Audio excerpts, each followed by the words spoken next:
Okay, so you've got a business, right? Or maybe you're thinking about starting one. Uh-huh. And, well, sometimes you just hit a snag. Yeah, happens to everyone. You need a fresh strategy, maybe, or a clearer marketing plan. Or just someone objective to look at the numbers. Exactly. To tell you what's really happening under the hood. Right. How do you find that kind of, expert guidance?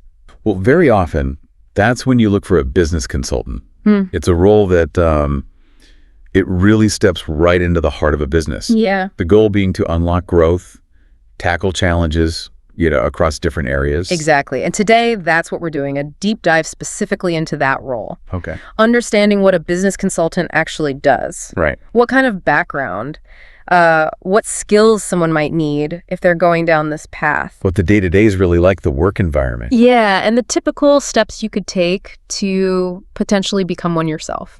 And we're using a really helpful source here. It's an article called Learn About Being a Business Consultant. So think of this as your guide, basically. Whether you're maybe thinking about hiring a consultant. Or maybe thinking about being one. Exactly. We're sort of unpacking what that expertise truly looks like. Okay, let's dive in then. So this article, it lays out that business consultants are, deeply involved, right? Helping companies with planning. The big picture stuff. But also getting those plans put into action, the implementation side. Right, which is crucial. And maybe just as important, educating the people involved. Yeah, what's interesting is how broad that involvement is described. It's not just like high-level PowerPoints. No. I mean, yes, they absolutely help develop that strategic business plan, with clear goals. Sure. But they also seem to roll up their sleeves with the specifics. Okay, like what? Well, they might help a business, say, identify its specific marketing needs. Right. And then build out a strategy to actually get more eyes on the brand, bring customers in. Okay, so it's not just theory. It's about practical application. Exactly. And the article points out they might educate clients, offer resources. On what kind of things? Oh, everything from using IT effectively, improving sales techniques. Wow, okay. Even navigating complex business regulations. That's a lot. Yeah, and they often get involved in the financial health, too. How so?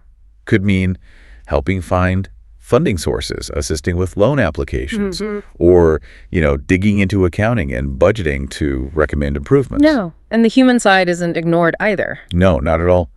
They might even help businesses create better hiring processes or training programs. To bring in qualified people. Exactly. It's a remarkably holistic role. Really, it touches almost every part of an operation. It really sounds like they need to wear many hats.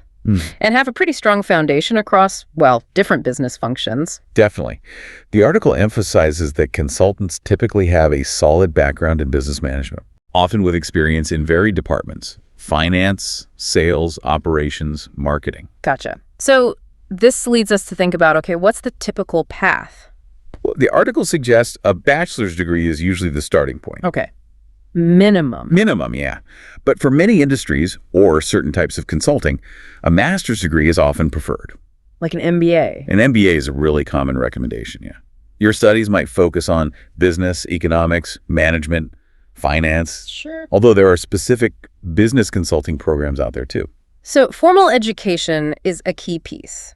But it's clearly not the whole story. No, definitely not. The article highlights that being seen as an expert often comes from years of, practical experience in the field. That makes sense. This might mean starting out in a role like, say, a business analyst. Or another professional position, yeah. Learning on the job. Learning from more senior consultants, too. Right, mentorship. Exactly. That hands-on experience is where you really build that deep expertise the role demands. Okay. And what about certifications? Are those a big deal? Well, they're mentioned, not always mandatory, it seems, but they're a way to formally demonstrate that knowledge. Like what? Any examples? Yeah, but the Certified Management Consultant, or CMC credential, that involves meeting education and experience standards. Okay. Plus submitting a client report, doing an interview, and passing an exam. Right. Quite involved. And another one mentioned is the Certified Business Consultant certification. Okay. Which involves completing an accredited program covering core business practices, ethics, and also passing an exam. So you see this blend then. Formal education, practical experience, and maybe these certifications can help solidify that expertise. Absolutely. It's a mix. But, beyond the degrees and the years on the job, certain core skills seem, well, non-negotiable. Definitely. Though the specifics might lean towards the industry you're consulting in, right? How do you mean? Like understanding healthcare systems is vital if you're a healthcare consultant. Right. Makes sense. Just like knowing food costs is key if you're consulting for a restaurant. Gotcha. So industry knowledge is crucial, but universally, what are some of those core skills everyone needs? Leadership comes to mind first. Yes, leadership. The consultant needs to guide the client towards improvements, build that trust. Yes, and the article makes a really interesting point about consulting skills specifically. It says they're distinct from traditional leadership. Oh, how so? A consultant isn't necessarily managing the client's team directly, right? Okay. They're working with the business owner or the leadership team, training them, educating them. Ah, I see. It's more of a partnership focused on developing the client's own capabilities. That's a really important distinction. It's less about taking over and more about empowering. Exactly. So teamwork then is obviously essential too. Absolutely. Consultants collaborate with owners, executives, managers, staff, all across the organization. Which requires strong communication skills, obviously. Definitely. Yeah. And problem solving. That's right at the core of it. Yeah, that's why they're hired, right? Businesses have challenges. Precisely. The consultant needs to be really adept at diagnosing the root cause. Not just the symptoms. Right. And then developing tailored, effective solutions, which ties directly into analytical evaluation. Okay. Meaning? They need to be able to crunch numbers, analyze data, understand financials like budgeting. To make informed recommendations. Exactly. And here's one I find fascinating: creativity. Ah, yes. They're expected to offer a fresh perspective. Right. Not just textbook answers. Yeah, and it's not just about brainstorming wild ideas, is it? It's about finding unique solutions or maybe innovative approaches to old problems. Sure, whether you're setting up a new venture or tackling some long-standing challenge. So you need that analytical rigor, but mixed with a creative spark. And that's a good way to put it. Okay, now let's talk about where all this actually happens, the work environment. Right. So the article describes it as typically split. Split how? Between the consultant's own office, for planning, analysis, that kind of thing. Okay. And then significant time spent on site with clients. Ah, right.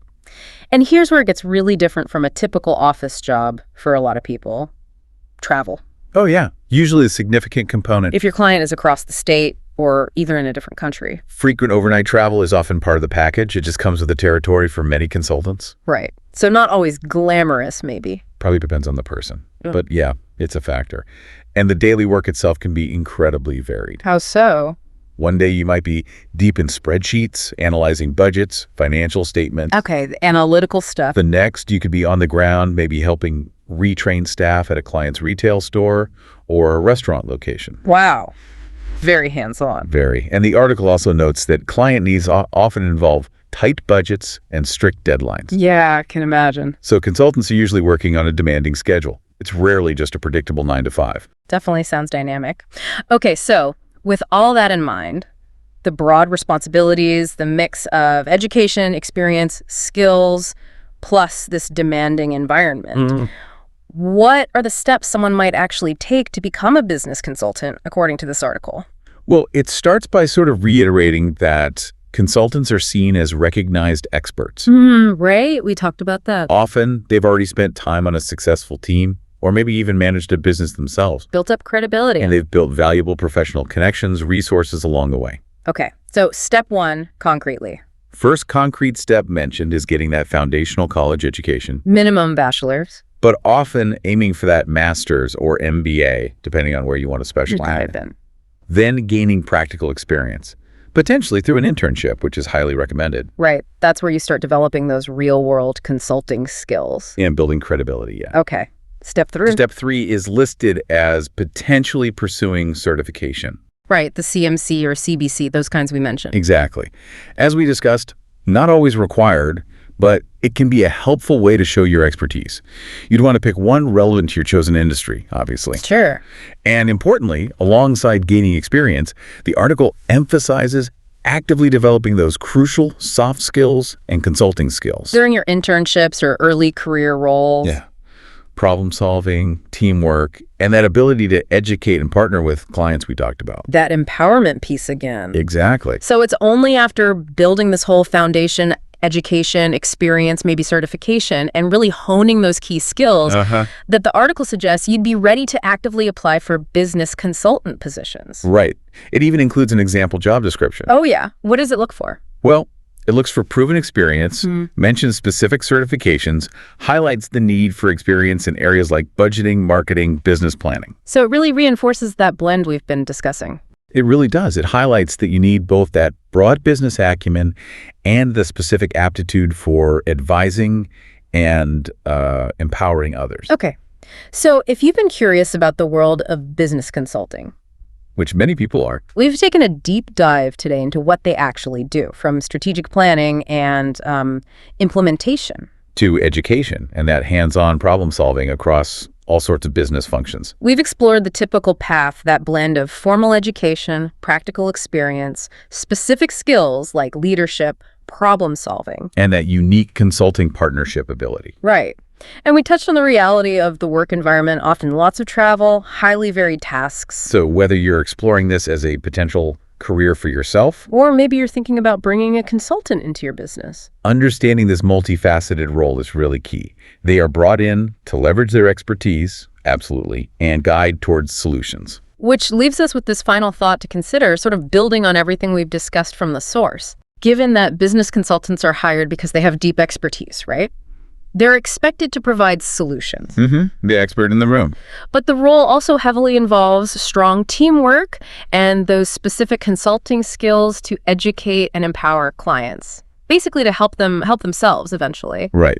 That partnership piece. How does someone in this position effectively navigate that?